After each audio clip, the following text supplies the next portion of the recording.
man say come, run come. King Selassie I call you, you must come. Leave out of the slum and come. Hurry up and come, hurry up and come. Hurry up and come, cause Babylon done. Hurry up and come, hurry up and come. Hurry up and come, cause Babylon. Watch out. Cocoa Tea.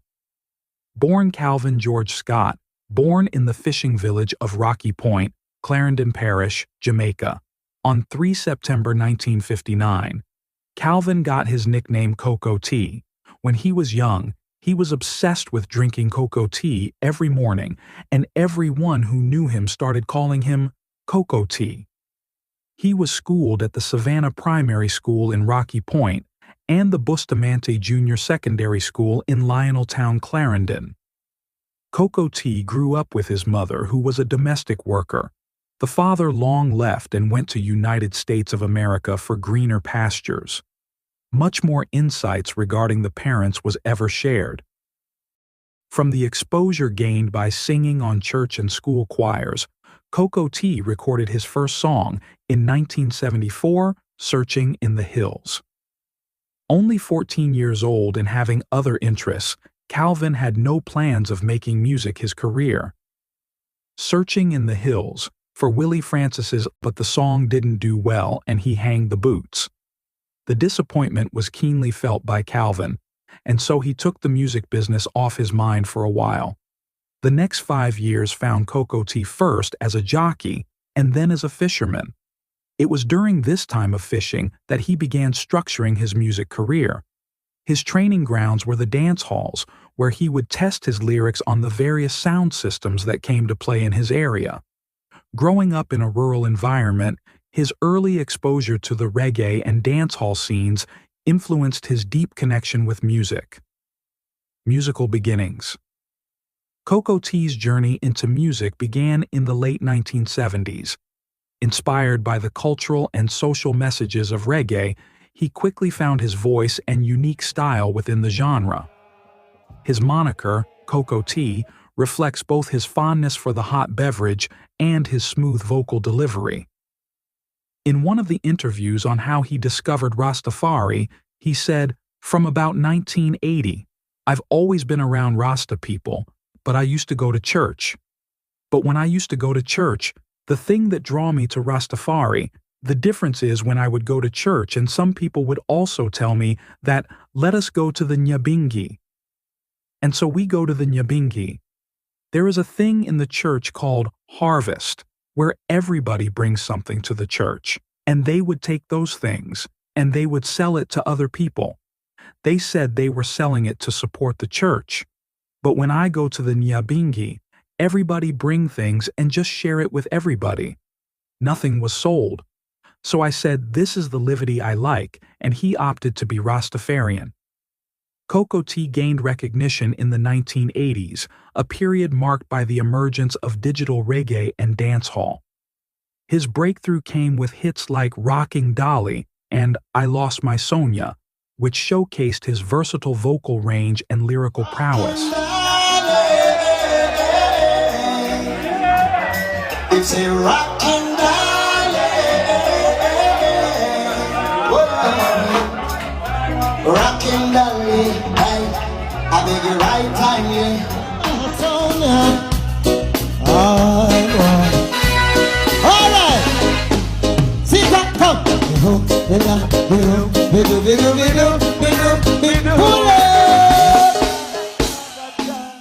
These early successes laid the foundation for a prolific career. From there, his career continued to progress, leading to overseas tours and working with many other Jamaican producers. Cocoa Tea's music is often characterized by its conscious lyrics, addressing a wide range of social issues, love, and cultural pride. He became known not only for his catchy melodies, but also for the positive messages embedded in his songs. His commitment to cultural roots and authenticity has made him a respected figure in the reggae community. His discography boasts many albums and hit singles. Collaborations with other reggae and dancehall artists, including collaborations with Shabba Ranks and Cuddy Ranks, further expanded his reach. Songs like Good Life, Riker's Island, and She Loves Me Now became reggae classics and will forever remain timeless, solidifying Cocoa T's status as a prominent artist. By this stage, he had established himself as one of the top singers in the reggae world and remained a favorite with fans, performing at almost every reggae sunsplash. In 1997, he launched his own label, Roaring Lion Records, which achieved a good deal of success, releasing songs by some of the top artists on the island, including Buju Banton, Louis Culture, Capleton, Cuddy Ranks, Sizzla, and of course, Sweet Sweet Cocoa T himself. He gained notoriety in March 2008 after releasing a song titled Barack Obama on the label in support of the U.S. presidential candidate of the same name. Cocoa T's song Ja Made Them That Way, from his 1984 album Rocking Dolly, he initiated the annual New Year's Eve events Dancehall Jam Jam in 2003, which ran until 2009, which had a very big impact in Jamaica beyond music. Cocoa T has used his platform to address social and political issues in Jamaica and beyond on a worldwide scale. His lyrics often carry messages of unity, love, and justice, reflecting his commitment to making a positive impact through his art. Because he was a fitness man, he also had a clothing label called Reggae Robics, but when he tried to trademark it, the name was taken down and he changed to Cocoa Robics. International success. Cocoa T's influence extended globally as he gained recognition on the international stage.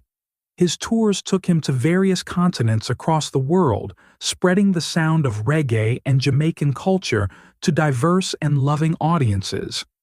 His ability to connect with people from different backgrounds contributed to reggae's global appeal. While Cocoa T's professional life is well documented, details about his personal life, including his upbringing and family, are generally kept private. He has focused solely on his music and the messages within, using it as a vehicle for cultural expression and positive change. Cocoa T's legacy in reggae music is marked by his enduring contributions to the genre's evolution. He is a pioneer.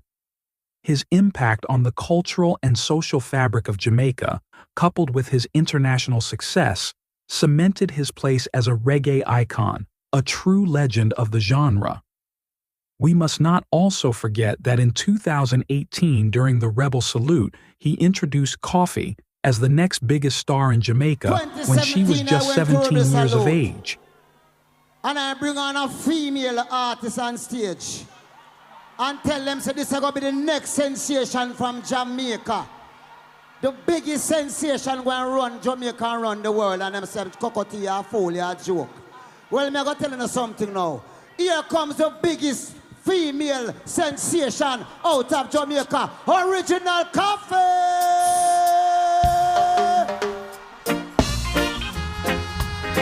Tell them!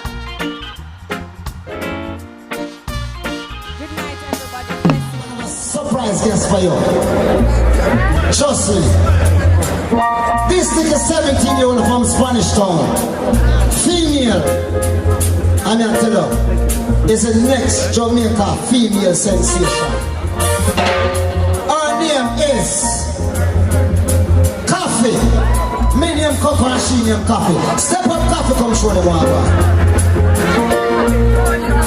Koffee.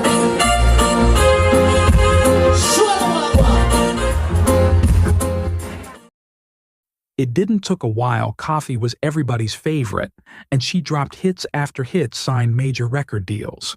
It is believed that during the course of 2023 to 2024, there was a lot of rumors surrounding the legendary Cocoa T that he is dead. Later on, the news was said to be not true. On the 11th March 2025, Cocoa T sadly transitioned after a cardiac arrest. But his strong legacy will live forever, and his timeless music that helped to shape reggae into what it is today will always be remembered.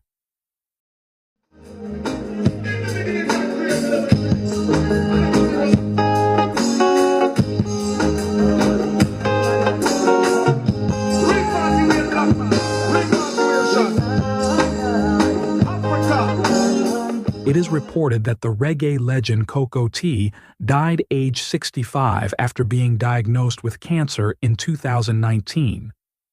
The Jamaican singer-songwriter passed away early Tuesday morning at a hospital in Florida. In the days leading up to his tragic death, the Rikers Island hitmaker had been suffering from pneumonia for the past 6 months. Shortly after the news of Coco's death broke, fans flocked to social media to pay tribute to the reggae icon. Family, friends, and fans bid their final farewell to veteran singer Coco T. He was buried in his hometown of Rocky Point, Maypen, in the district of Clarendon. From legends like Shabba Ranks, Josie Wales, Little John, Charlie Chaplin, Wayne Wonder, Bugle, Nesbeth, and Richie Stevens, the music fraternity came out in full force to pay their respects. He is survived by his widow Malvia, 8 children, and several grandchildren. Coco T was more than just an artiste. He was a voice of the people. From timeless tracks like Riker's Island to Tune In, his music transcended borders, cementing his place as a true cultural ambassador. I hope this message finds you well and you had a good insight about the life of Coco T. Please support us by subscribing, liking, and sharing for us to make more content like this. If you truly believe that Coco T took his part in upbringing the reggae and Jamaican culture, please share your condolences in the comment section. Until we meet again, blessings and light.